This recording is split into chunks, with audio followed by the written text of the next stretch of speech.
Hey everybody, happy now.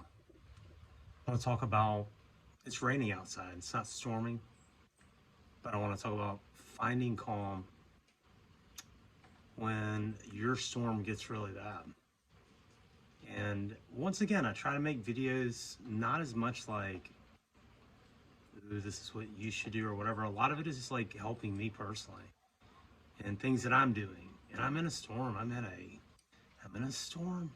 I'm close to great things, but boy, oh boy, every once in a while something's going to pop up that's just like, how in the world is this going to play out? How is this going to work? And even if there's not answers, all I can do is at least remain calm. And I think that's what's important when things start piling up. It's so easy to shut down. It's so easy to freak out. And I'm just learning to at least find my calm. So, yeah, I've got some big hurdles coming up in the next week or so. But all I can do is calm myself right now.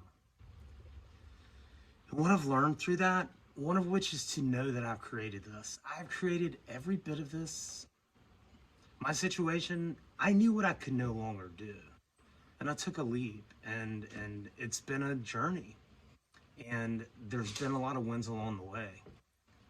Don't get me wrong, there have been, but they're small ones, and it's still not getting it done. But I have to, and we all have to accept when bad things are happening in our lives, we have brought this on ourselves with our thought patterns, with our energy, with our emotions. So own your shit. Like I'm owning this position, and it is a daily struggle. But the only options that we have are to quit or to keep fighting. But learning to own it at first and realize like whatever bad is happening in your life, it's not anyone else's fault. No one else caused this to happen to you. This is on you. I've created this. Okay. Step one. Step two. Try to learn to accept what is. And that is the toughest thing. Some of that shit that is happening now is super scary. But you have to accept it first. Okay, this is happening. You know? And I think for a long time I tried to avoid problems and dodge them and put my head in the sand. And I'm learning that you have to just at least accept it. It's scary, it's tough, but acceptance is a big part of it. We have created our reality, good or bad, and we have to own it and we have to be okay with what is right now. Next is prayer.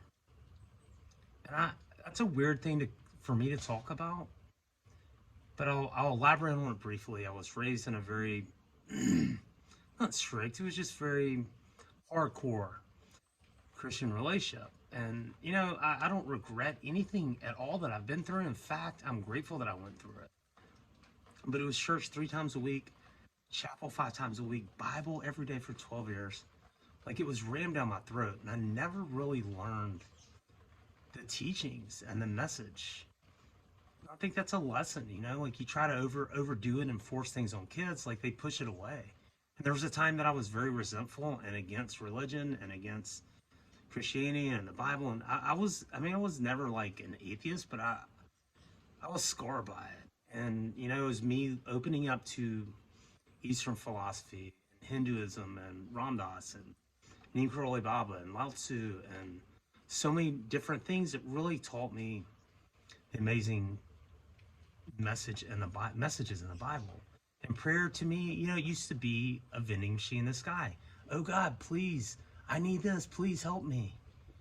And that's not, what I'm learning and what's being taught to me and how I'm viewing prayer now as a spiritual being.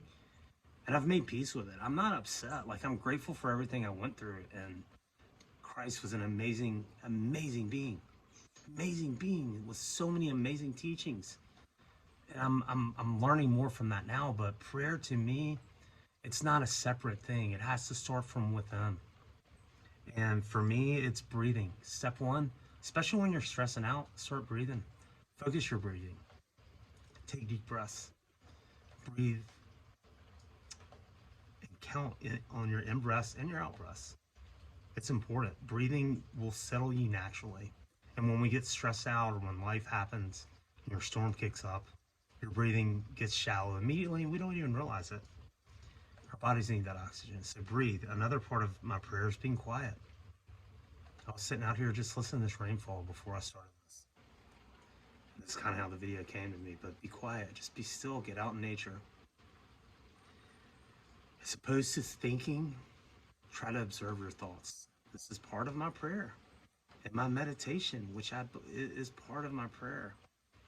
That's what it's becoming. It's about going within. Quit trying to stop thinking. We all think too much, and just like clouds, they come and go. Thoughts come and go. It's when we grab onto the negative ones, like, oh crap, what am I going to do? Oh no, what about this? What about that? And they compound, and we get stuck there, and that's going to keep us. That's going to keep us down. Learn to observe them. I've talked about that in other videos. Just say, oh, well, that's a thought, but I'm not. That's not me. You can see it and see it for what it is. And if it's something that's not a good thought, you don't have to keep grabbing at it. I think one of the things that I've missed in the Bible teachings until, in the last 4 or 5 years is the power of emotion and thought. Philippians 4:8 is one of my favorite Bible verses, and it's talking about think on good things. Whatever is true, whatever is good, whatever is noble, whatever is trustworthy. I don't remember it all, but think on these things all the days. Think on good things. It's very simple but very powerful. When we think on bad things, that's holding us back, and that's part of my prayer now. Honestly, to get quiet and think on good things. But the thing that I think I miss the most is we have to marry it with emotion. That's that heart-brain synchronicity. They say our physical heart has brain cells in it. It's the energy that our heart puts out can be measured, and it's when you think good things and feel good. That's what starts. That's becoming prayer to me. And I think that's what a lot of us have missed. We just wanted to pray to the vending machine in the sky, and as long as we feel that we're separate from God or Source, then we're going to be separate. It's an inside job. I'm learning all of it. It's going to be an interesting stretch ahead, but I know that I'm taking things to heart at the right time, and I'm still here. Must be for some reason.